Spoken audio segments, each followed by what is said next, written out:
नमस्कार साथियों, श्रीमद् भागवत पुराण के दूसरे स्कंद को भक्ति योग और सृष्टि का रहस्य का स्कंद कहा जा सकता है। यह स्कंद मुख्य रूप से राजा परीक्षित के पुत्र जन्मेजय और महर्षि शुकदेव के बीच हुए संवाद के रूप में आगे बढ़ता है, जिसमें जन्मेजय अपने पिता की मुक्ति और आत्मज्ञान के बारे में प्रश्न पूछते हैं। इस स्कंद को मोटे तौर पर 4 प्रमुख भागों में बांटा जा सकता है। इससे पहले अगर आपने चैनल को सब्सक्राइब नहीं किया है तो अभी कर लीजिए, ताकि भागवत पुराण के सभी स्कंद आप तक बिना विलंब के पहुंच सके। तो पहला, जन्मेजय की जिज्ञासा और शुकदेव जी का उपदेश। दूसरा, विराट पुरुष यानी कि भगवान विष्णु और सृष्टि की उत्पत्ति का वर्णन। तीसरा, भागवत धर्म की व्याख्या और भक्ति का महत्व।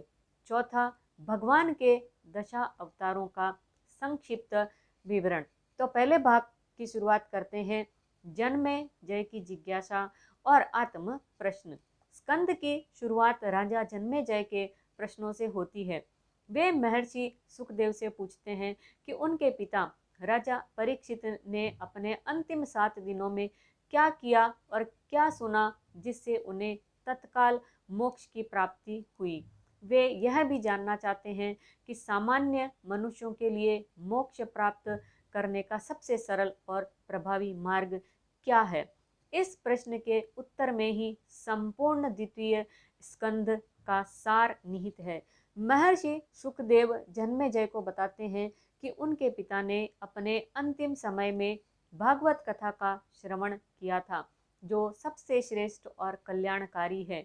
वे जन्मेजय को समझाते हैं कि मनुष्य का परम कर्तव्य ईश्वर प्राप्ति है, न कि भौतिक सुखों की अनंत खोज। इसके लिए उन्हें भागवत धर्म का पालन करना चाहिए। भाग 2, सृष्टि की उत्पत्ति और विराट पुरुष का स्वरूप। यह भाग इस स्कंद का दार्शनिक केंद्र है। शुकदेव जी ब्रह्मांड की उत्पत्ति का वर्णन करते हुए विराट पुरुष के स्वरूप की व्याख्या करते हैं।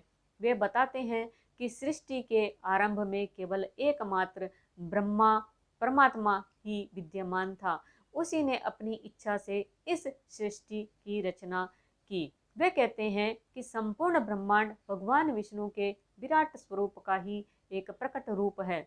समस्त तारे, ग्रह, नक्षत्र, दिशाएं, पंचभूत यानी कि पृथ्वी, जल, अग्नि, वायु, आकाश, सभी उसी विराट पुरुष के